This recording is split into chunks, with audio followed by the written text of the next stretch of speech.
الرجیم بسم اللہ الرحمن الرحیم الحمد للہ رب العالمین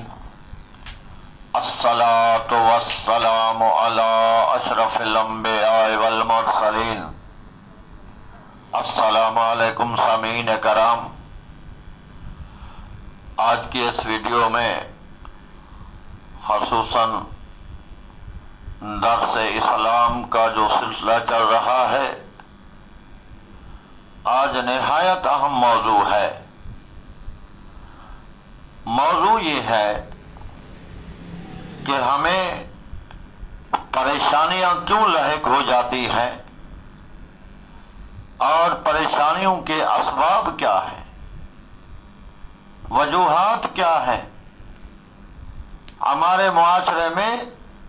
اکثر لوگ پریشان رہتے ہیں اور اس کی وجہ بھی ہوتی ہے، کیوں پریشان رہتے ہیں۔ آج اسی بارے بتایا جائے گا کہ ہماری پریشانی کے اسباب کیا ہیں، وجوہات کیا ہیں اور کس طرح حل ہو سکتی ہیں۔ نمبر 1، پریشانی کے اسباب میں سے ایک سبب یہ بھی ہے کہ کبھی پچھلی برائیوں اور غلطیوں سے پریشانی سے خوف لاحق ہو جاتا ہے۔ جب ہم ماضی کو یاد کرتے ہیں اور ہمارے سامنے ہماری غلطیاں آتی ہیں، ہماری برائیاں آتی ہیں، ہماری زیادتیاں آتی ہیں ہمارے سامنے، تو یقیناً پہلی چیز تو یہی ہے کہ دور ماضی جو ہے اس کو یاد کر کے ایک تو انسان پریشان ہو جاتا ہے اپنی غلطیوں اور برائیوں کی وجہ سے، اگرچہ اسے یہ بھی معلوم ہے کہ خدا اتنا مہربان، غفار ہے اور رحیم ہے۔ اگر اس پریشانی کو دور کرنا ہے تو ماضی کو بھول جانا پڑے گا، اور کیسے ماضی بھول سکتی ہے؟ وہ ہے کہ اللہ کی یاد، ذکر خدا کرنے سے اللہ تعالی انسان کے دل کے اندر اطمینان پیدا کر دیتا ہے۔ اور یہی وجہ ہے کہ جب بھی انسان کسی پریشانی میں مبتلا ہو جائے، ضروری ہے کہ فوراً وہ اللہ کے ذکر میں مصروف ہو جائے، نماز حاجت پڑھے، وہ پریشانی دور ہو جائے گی۔ دوسری بات کیا ہے، کبھی کبھی ایسا بھی ہوتا ہے کہ انسان اپنی تنہائی کے خیال سے پریشان ہو جاتا ہے، ڈر جاتا ہے۔ کیوں؟ کہ اسے یہ بھی ہے ذہن میں کہ آخر ایک دن جانا ہے، جانتا ہر شخص ہے، لیکن دوسری وجہ پریشانی کی یہی ہے، جب انسان تنہائی میں بیٹھا ہوتا ہے مختلف خیالات آتے ہیں، مختلف چیزیں ہوتی ہیں جو اس کے ذہن میں آتی ہے، مستقبل کے جو اس کی امیدیں ہوتی ہیں وہ اس کے ذہن میں ہوتی ہیں کہ کیا میری یہ امیدیں پوری ہو جائیں گی، تو بس سوچتا رہتا ہے، خواب دیکھتا رہتا ہے۔ دوسری پریشانی کا سبب یہی بھی ہے کہ تنہائی کے وقت میں وہ صرف اپنی امیدوں کو یاد رکھتا ہے اور تنہائی کا خوف بھی ہوتا ہے، اسے پریشانیاں ہو جاتی ہیں، مسائل پیدا ہو جاتے ہیں اس کی صحت کے لیے بھی۔ یعنی یہ ضروری ہے کہ جب بھی اسے احساس ہو تنہائی کا،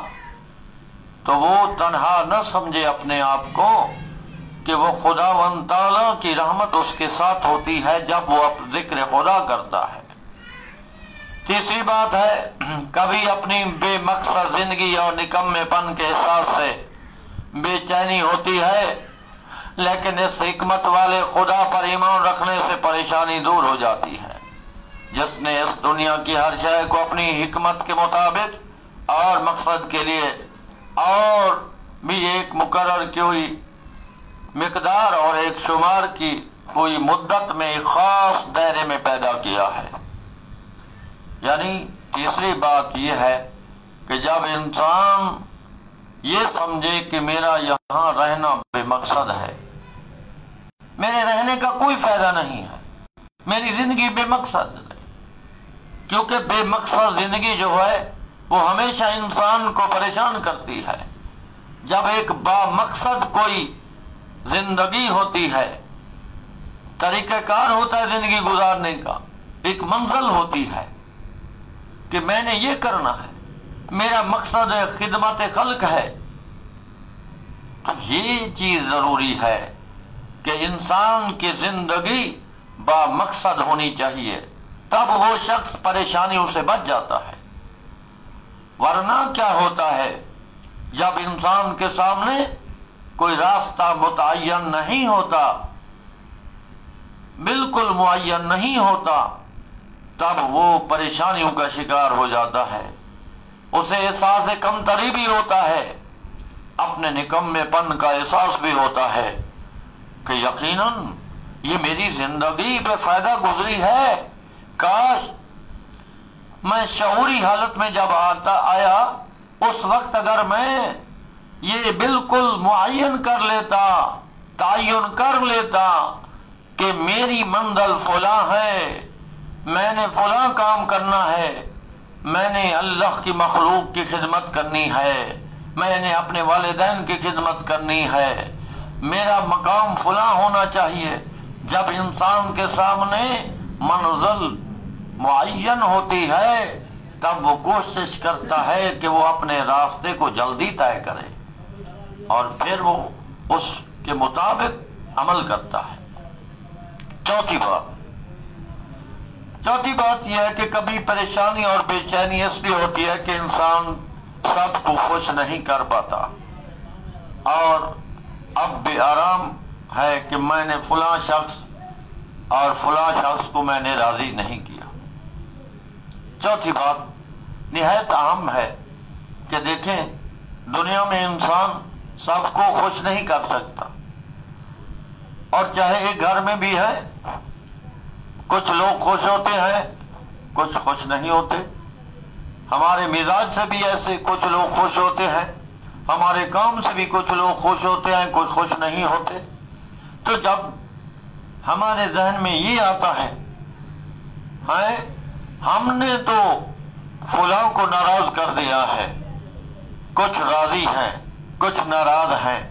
تو اس کے ذہن میں جب یہ بات آتی ہے کہ میرے قریبی رشتہ دار وہ ناراض ہو گئے، میرے دوست وہ ناراض ہو گئے، ناراض نہیں ہونے چاہیے تھے۔ دیکھیں یہ ضروری ہے کہ جو تو آپ کام کر رہے ہیں سازر اس کام کی نوعیت ہوتی ہے، اگر جب آپ حق کی بات کرتے ہیں تو اس سے کچھ تو لوگ راضی ہو جاتے ہیں اور کچھ ناراض ہو جاتے ہیں۔ جو لوگ ناراض ہوتے ہیں